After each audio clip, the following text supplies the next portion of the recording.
Okay, so moving on from that to a topic which I think probably won't get as many views. This next video, this next segment, as it were, in when we turn it into its own little video. This segment about the CIFA statement that came out in August. Now, the going from Vikings and alt right to CIFA, it's an interesting contrast. But the There's chartered the old joke about we're in the territory of small earthquake in Chile, nobody hurt. yeah, exactly. It's, Yeah. um, No Brits heard, yeah, yeah, as the BBC would say. yeah. The Chartered Institute for Archaeologists in August issued a statement outlining, I suppose, their policy for membership, for what constitutes an archaeologist. Um, Certainly, that's the implication of the document, and for the way that they're going to handle these issues in terms of people who want to be members of the Chartered Institute for Archaeologists, to be able to carry the card, and also hopefully this would also, the idea being, it would help them get work on, on sites if they can prove that they're at a certain standard. And well, why is this? Isn't this a good thing? I think in some ways it is a good thing. Hmm. I think it, the again, for people who aren't aware of it, the Chartered Institute for Archaeologists used to be the Institute of Field Archaeologists when it was first set up. And it drew its membership primarily from people working for what are in the UK called contracting units, the people like Wessex Archaeology and Museum of London Archaeology, Hmm. and the other groups who primarily do work on development projects as part of the planning system. And they saw, I think quite rightly, that there was a need for professionalization in that context, particularly when you're dealing with a highly regulated system which has a lot of legal responsibilities on employers and things like that. Well, and also Uh, that plugs into so many highly regulated industries. So and building, this is where the issue of chartering comes from, yes. because there was a perception, and I'm not saying I agree with this, but there's a perception among some of our colleagues Hmm. Hmm. that they are not seen as equals by people in other chartered professions like architects and accountants and surveyors and so on, and therefore that their uh, involvement around the table at those things is almost on sufferance rather than as of right, Hmm. because they're not the same. They're only there because the law says you have to do, the planning guidance says, the you have to do an archaeological investigation of a site, or do a watching brief, indeed. Hmm. Um, so, you know, there has been that sense that the status of archaeologists as highly educated, motivated, skilled professionals has not been recognised by other groups. And also in that sense, necessary professionals as well. Indeed, You know, absolutely, and and absolutely. and Um, just briefly, it's worthwhile pointing out because following my weekend away, I came up against this perennial thing, not even perennial, diurnal for some people, thing of people coming up to your archaeological dig and basically saying, "Oh, this is very nice. This is very nice. Is this are you part of a group? Is this a hobby? What are you going to do on Monday? This can't be a real job." And this frustration, in that sense, is very legitimate. You can totally see it's not just coming from the architects or the builders or lawyers who they have to interact with. This is there is a genuine need in that sense to up the public awareness of what archaeologists are and how they behave. But I suppose there is the question is surrounding whether or not this form of CIFA membership is the right way to go. And I'll just sort of briefly before I just hand back to you, this was actually a draft proposal for the assessment of a chartered archaeologist grade of membership. So they're talking about grading, boxing, defining archaeologists so that in some ways they can tackle these problems. But is it adequate? I suppose. So back to you. I think the question, and again, to CIFA's credit, Hmm. this is consultation. It's a general consultation. They've invited everybody to commit their thoughts to it, not just those who are likely to be taking up the opportunity to be a chartered archaeologist. Yep.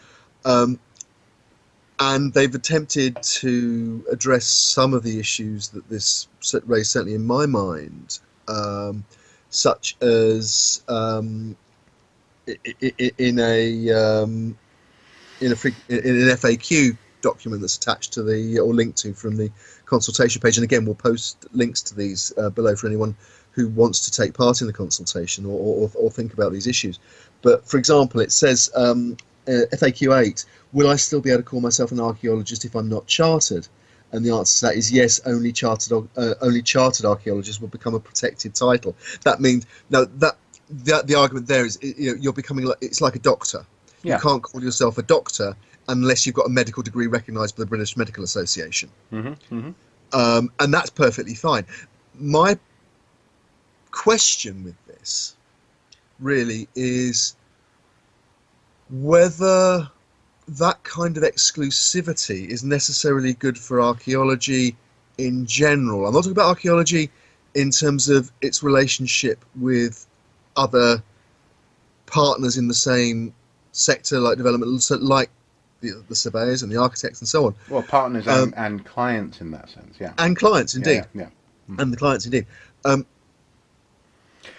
My concern and my question is whether it's creating almost first-class and second-class archaeologists. Yes, yeah. And especially in that sense, through interacting with other professional bodies, not only creating it, but also, as it were, augmenting the notion that we're the premier, other people aren't. And the reason, I suppose, one reason why I was asking this question about adequacy is because there are various forms of archaeology that don't seem really to be covered by some of these definitions. Archaeologists who work, for example, exclusively in a theoretical sense, or archaeologists who work exclusively in a lab. Now, of course, yes, there is room to argue that you can prove lab work and competency, but that's not the focus, as it were, in terms of the interaction between the Chartered Institute and other bodies. Lab work essentially is a secondary service. It's not the people on the ground. And then a third part is actually, in that sense, the work that I do, and also to a certain extent the work that you do as well. Indeed. Where there are softer archaeological outcomes. Now, I do sometimes go digging, but I'm not a digging archaeologist. What I do for the most part is I communicate about archaeology. I help other archaeologists communicate, and by being an archaeologist, I'm able to do that so much more effectively. I'm also actually able, for example, to get involved in HLF applications and be a heritage partner. These are roles only archaeologists can perform, but they're not necessarily catered for, strictly speaking, in the current form of the notion of the chartered archaeologist. And I think the danger of that is that in future, for example, the HLF, the Heritage Lottery Fund, might ask for a chartered archaeologist to sign off on a project design for an archaeological project that is applying for funding. Yeah. That a local authority will only accept a submission to a planning application from a chartered archaeologist. Yeah, because they've heard that this is a thing. Yeah. That's right. Yeah. And now, again, quality controls are important. We all agree about that. But I think there is a perception, and I've seen it particularly in my sector, where conflict archaeology, where there are a lot of people with a lot of knowledge who don't come from traditional academic backgrounds, who are constantly complaining that they're sidelined, not listened to, not approached, when projects are being researched, when desktops are being done. For that reason, even when they're very visible in their field, and anybody looking at that field ought to know who so-and-so is because they're a go-to expert on the area. They're not consulted because they're not part of the magic circle. No, well, and actually another one that comes up actually that's interesting here would be also media interaction. So, I mean, we've seen in recent years some notable cases where experts in their field are actively ignored because it's inconvenient. Nazi war diggers. And in this case, you have a world-renowned expert, Tony Pollard, for example, saying, that's deeply unethical. I think you shouldn't do that. And they're ignored because it's inconvenient. It's